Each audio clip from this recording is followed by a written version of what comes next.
A couple of weeks ago, I took on the challenge to make a game in 20 minutes. It wasn't very good, and I'll put the link down below to the video. But the reason I'm doing this video is because I added an ad to the game, which broke, and therefore everybody who downloaded the game couldn't play it, so I had to fix that. And that was a pretty quick fix because what I had done was make it so that the ad, which sends you to the next screen, would only load if you beat your old score. I was playing the game over and over and over again, trying to get further into it to see if I could break it, which means I never ran into that bug, but anybody playing the game and just did poorly would run into that bug. And as I was uploading the game, I found this review. So I guess I've got to make the game better. But before we get into the video, my name is Helper Wesley, I've made these games, and I make weekly devlogs. With the help of some playtesters, I have a nice short list of things that need to get fixed. Starting with the worm. Somebody straight up said they had no idea what it was, and that they didn't realize why it was killing them. So I decided to just give the worm spikes, and teeth and gnarly things that would make it stand out as a "don't touch me" kind of thing. I also increased the size of the worm so it would be a little more daunting of an enemy, and in contrast with the crystals, it would stand out as this thing that, you really shouldn't touch. The next thing on my short list of things to do is a note that just reads, "Add all the juice." Just all of it. So that means better controls, a score multiplier, combos, particle effects, screen shake, better sound effects, the whole 9 yards. Just like before, this isn't my main project, Subway Hell, so I didn't want to dedicate too much time to it, so I gave myself the time limit of 1 day. And I figured I would start with the combo multiplier. So I already have a variable that says when you pick up a crystal, and then another one consecutively within a certain time, to increase the pitch. And that's a number. So creating this combo multiplier system is actually really easy, because I've already got the number, I just need to attach the number to the score. So basically when you pick up a crystal now, it takes the amount the crystal's worth and multiplies it by that new pitch multiplier. And that's really simple and straightforward, and for some reason, this kept happening. And I'm not really sure why it was doing that. You would think that for a computer, doing basic math would be easy, but I guess not. So what I did was multiply that number by 10, and then round up to the nearest integer, and then divide it by 10 again, so you get the 1.2 or 1.3 or 1.4 multiplier that you get for the score.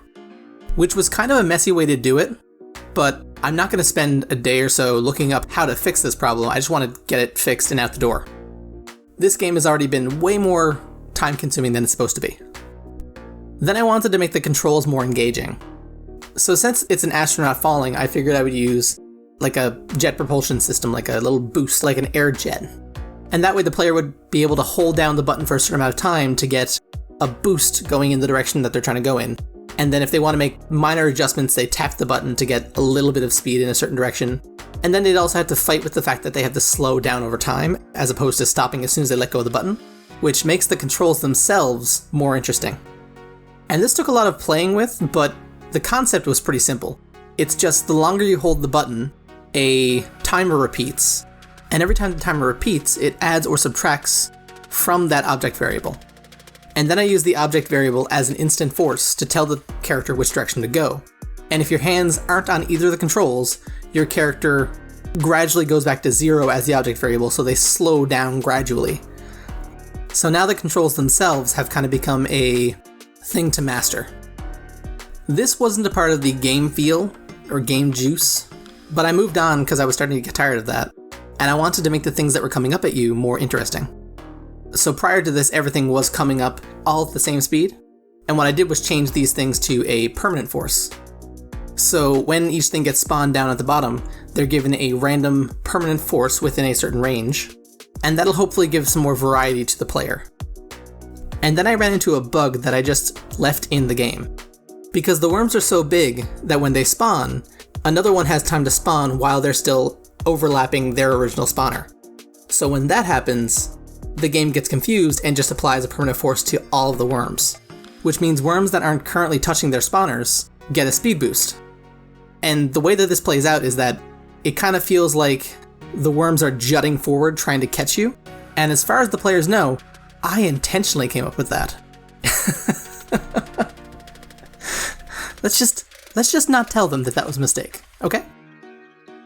Back to Game Juice, I added some particles and screen shake that happens whenever you pick up crystals. However, I found that this zooming in whenever you picked up a crystal was actually really disorienting. And so I got rid of that and put it on the score. So now every time you pick up a crystal, the score bounces, which doesn't look great, but it's at least not distracting to the player.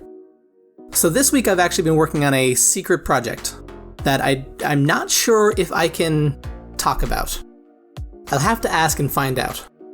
But because of that, my time this week has been very limited. So I wanted to get this thing done and just out the door, so I could get back to working on that.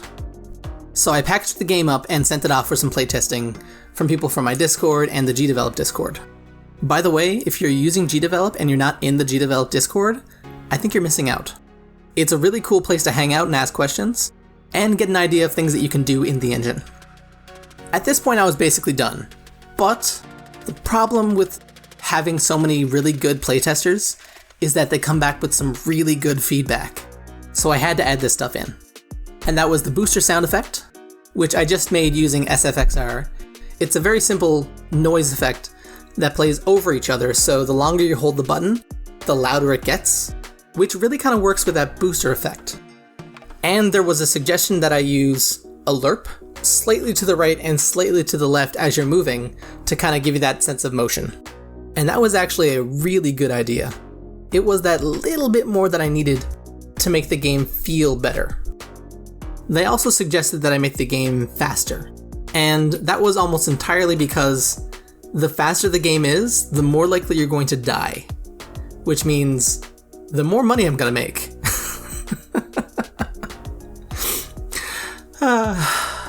Oh, who says chivalry's dead? And like I said before, I like making money, so I did that. But it also made the game a lot more fun to play. So, it wasn't for the money. It wasn't for the money. It was to make the game better. The last thing that they suggested was to make the crystal look more inviting. As of right now, it's got these pointy edges on it, and so a lot of people thought that they were supposed to avoid those to begin with, until they saw the worms. So they suggested that I make the crystals look more inviting. And I gave it a shot, and another shot, and another shot. And then I gave up. And then in an attempt to solve the problem, I gave the crystals in the start screen sparkling effects on them, so they kind of hopefully look like they're valuable, hopefully. And so the game went from this to this in a little under a day. And now when people play this game, hopefully I won't cringe so much on the inside. And maybe this will get the person to play the game again and give me a different score. Although if they were smart, they'd rate the game lower, because then I'd make the game better again. Oh no. What have I done? Anyhow, if you enjoyed this video, maybe click on that subscribe button. And if you wanted to talk to me personally, the link to our Discord is down below. It's called the Game Dev Fireside, and it's a pretty chill place to hang out and talk game dev. And if you decide to click on that link, then I'll see you there.